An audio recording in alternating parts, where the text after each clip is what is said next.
I wish that I could go back to that night in 1986 and pull the condom out of my pocket, but I can't. So what I want to do is tell people today to put on a mask. Wear a mask. I am a 56-year-old HIV-positive gay man living in New York City. When I moved to New York in 1985, every man that I met at a gay bar was basically pleading with me to always have sex with a condom.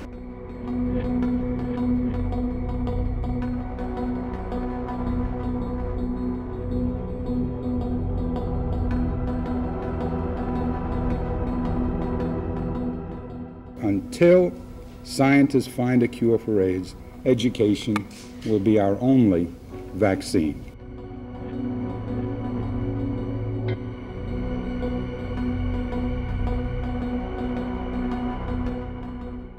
I went to a dinner party one night. I met this guy named Jason. We went back to his apartment, and I said, "What about this AIDS thing?" And he said, "Oh, I've been tested 100 times, I'm fine." And I was gonna pull the condom out of my pocket, but I did not, and we had unsafe sex.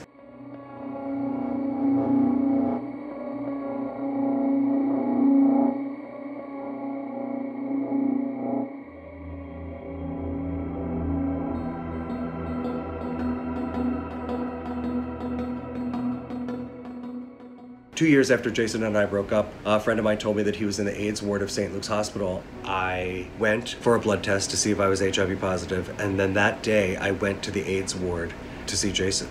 And he was unrecognizable. He was withered and shriveled and covered in purple sores. I wanted to scream, I wanted to do something, but there were literally men dying around me. He was obviously dying in front of me. At that moment, I knew that my test results were going to be positive. The day I found out I was positive was July 19th, 1988. I was 24. It was a devastating diagnosis. I was told by my doctor to tell my family that I had 55 T cells and that I was probably going to die. I had to go home and tell my mother that I was going to die.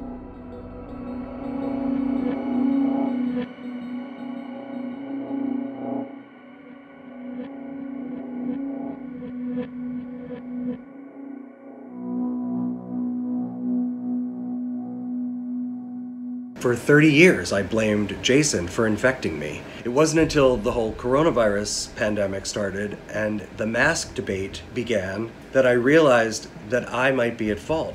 There is some rationale that the person in the street who may not know they're infected could actually prevent the spread to other people by wearing masks. And then the whole mask issue started. I just was amazed that people could brazenly walk around the streets and not take responsibility for their own health. I have the ability to do what I want, when I want, how I want. I'm not going to wear a mask.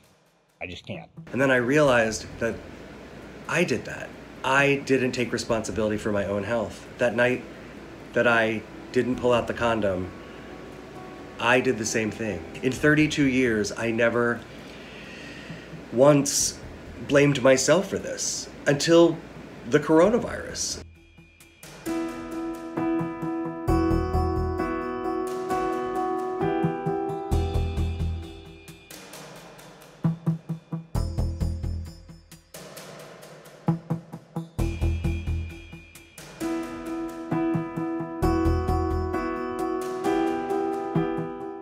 I haven't worn a mask yet.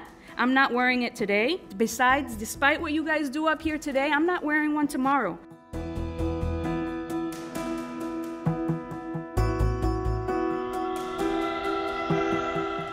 This time you could die from breathing.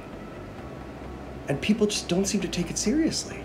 Don't be like me, make the right choice. Wear protection. Put on a mask. In the 1980s, the Republican government refused to admit the severity of AIDS. Ronald Reagan wouldn't even say the word AIDS. And I just feel like the Trump administration is doing the same thing. They're downplaying the severity of this disease, and they're endangering people's lives. We're in very good shape. It's going to disappear. One day it's like a miracle. It will disappear. It's going to go. It's going to leave. It's going to be gone. It's going to be eradicated. Those similarities are sort of frightening to me, that it's happening all over again. People are talking about freedom of the right to choose. I just want you to know that my freedom to choose to not pull out that condom almost killed me. So your freedom to choose to not wear a mask could kill you.